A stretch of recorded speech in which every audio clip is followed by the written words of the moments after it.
The wind screamed across the empty plains, carrying dust, ghosts, and secrets. The town of Red Hollow was half dead, half drunk, and all hungry for gossip. Folks said no one came here unless they were running from something or someone. Late one evening, a single wagon rolled in, the wheels creaking like bones. Inside sat a woman with eyes the color of storm clouds and hands cracked from work. Her name was Clara Wren. No one noticed her at first. Red Hollow wasn't the kind of town that paid much attention to women unless they were wearing paint on their faces or gold around their necks. But she wasn't wearing either. She wore plain brown linen, boots too big, and a hat that hid her hair. She stopped the wagon in front of the saloon, the only building still awake at night, and climbed down slowly. Inside, laughter, gun oil, and whiskey smoke filled the air. She pushed the door open, and silence followed. The piano player froze mid-note. Clara looked around, eyes low, trying not to meet anyone's gaze. "I'm looking for work," she said softly. A big man behind the bar chuckled. "Ain't no place for women here, sweetheart, less you pour drinks or dance for tips." "I can cook," she said. That made the bartender pause. "Cook? You mean real food?" She nodded. "I can make stew, bread, pies, even coffee that don't taste like mud." The room erupted in laughter. "Coffee that don't taste like mud," a cowboy shouted. That'd be a miracle in this hellhole. But from the corner table, someone else spoke. His voice was low, calm, the kind of voice that didn't ask for attention but took it anyway. "Let her cook," he said. Every head turned. The man was broad-shouldered, dusty, and quiet, one of those riders who looked like he'd spent more time in the saddle than in a bed. His hat was pulled low, and his revolver was clean. Folks whispered his name like it was a warning, Luke Tanner. The bartender hesitated. "You payin' her, Luke?" Luke took a sip of whiskey, eyes never leaving Clara. "If it's good, I'll pay for every man in here to eat." The bartender shrugged. "Fine by me. Kitchen's out back, miss." Clara nodded and disappeared behind the swinging doors. The men went back to laughing, but their eyes kept darting to the kitchen door. Minutes turned into half an hour. Then a smell drifted out, warm, thick, rich.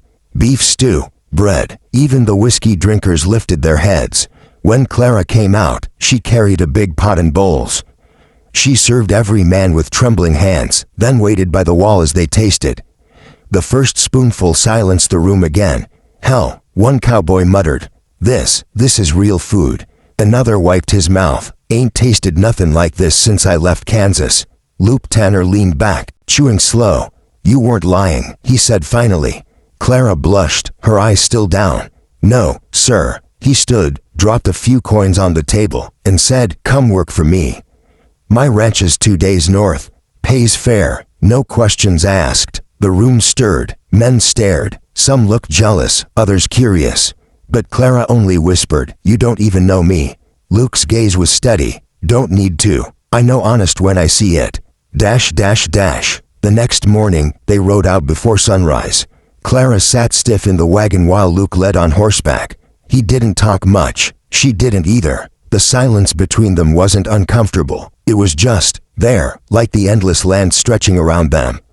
By nightfall, they reached his ranch, a weathered cabin, a barn, and miles of fence half broken by time. "Not much," Luke said, dismounting. "But it's mine." Clara looked around. "It's quiet. That's how I like it." He helped her down. His hand was rough, warm, and steady. Inside, the place smelled like dust and tobacco. The single lantern flickered. "You'll have the spare room," he said. "Ain't much in it but a bed and a stove." "That's more than I had yesterday." He nodded once, then added, "I don't keep fancy company." "Don't expect much talk. You do your work, you get paid. Simple." Clara smiled faintly. "Simple sounds good. Weeks passed. Clara worked from dawn till dark, cooking, washing, fixing what she could. Luke was always out mending fences, wrangling cattle, or riding into town for supplies. They hardly spoke beyond what was needed, but something unspoken built between them. She left bread cooling on the table when he came in. He mended the door latch when it broke without being asked. One evening, rain started to fall, sharp, cold, relentless. Luke came in soaked, his shirt clinging to his shoulders. Clara rushed to hand him a towel. "You'll catch your death out there," she said. He smiled faintly, just a curl of the lips. Wouldn't be the first time I tried. Something flickered in his tone. Pain, maybe memory. She poured coffee, the firelight catching in her hair. You talk like a man who's tired of living. He looked at her over the rim of his mug. Maybe I was, till you came along. Her hands froze on the cup she was drying. The words hung in the air, thick and heavy. She laughed softly, trying to hide the tremor in her voice. You don't even know me. Luke set the cup down slow. I know you work harder than any man I've met. You don't complain. You don't lie. That's enough. Her eyes met his for the first time. I'm not pretty, she whispered. The room went still. The only sound was the rain hitting the roof. Luke didn't look away. His voice came quiet, steady, and certain. That's fine, he said. I need honest, not fancy. Her breath caught. No one had ever said that to her. No one had ever met it. From that night, something shifted. Luke began to linger at the table after supper. Clara found herself humming while she worked. Sometimes they shared stories, pieces of the past they'd buried too deep to tell before. She told him about the farm she'd lost in Kansas, how her husband ran off with a preacher's daughter, leaving her with debt and shame. He told her about the war, the friends buried far from home, and the promise he made to never love again. But promises have a way of breaking when hearts start to heal. One evening, a rider came, dusty, hard-eyed, wearing the kind of grin that carried trouble. Luke recognized him instantly. Briggs. Been a long time, Tanner, the man said. Heard you're hidin', out here, playin' farmer. Luke's jaw tightened. Ain't hidden. Ain't runnin' either. Briggs' grin widened. You owe me, Luke. You took my share after the robbery.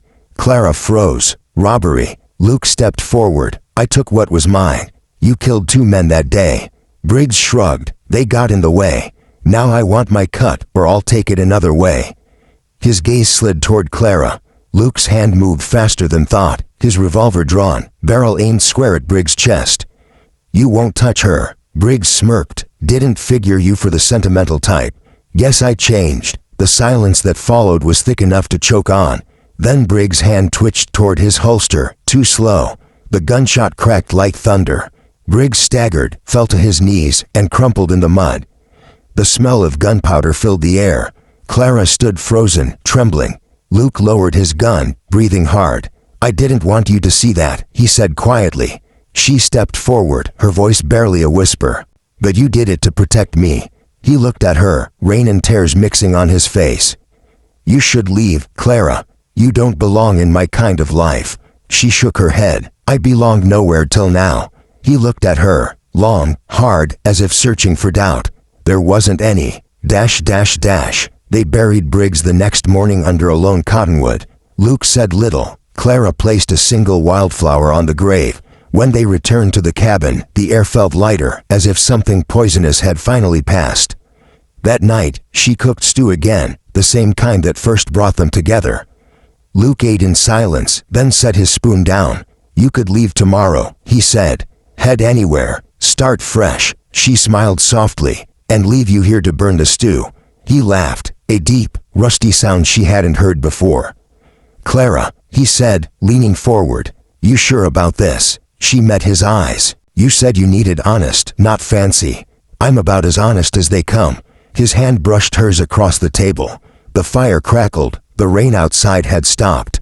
And for the first time in years, both of them felt the world go quiet, not empty, but full.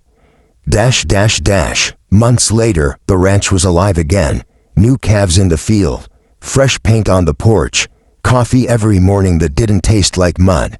Sometimes, travelers passing through would see a man and woman working side by side, him with his hat low, her with her sleeves rolled up, and they'd wonder what their story was. They'd never guess that once she thought she wasn't pretty and he thought he couldn't love. But under the endless western sky, they didn't need fancy words or painted lies. They had something rarer, something honest, and out there, that was worth more than gold.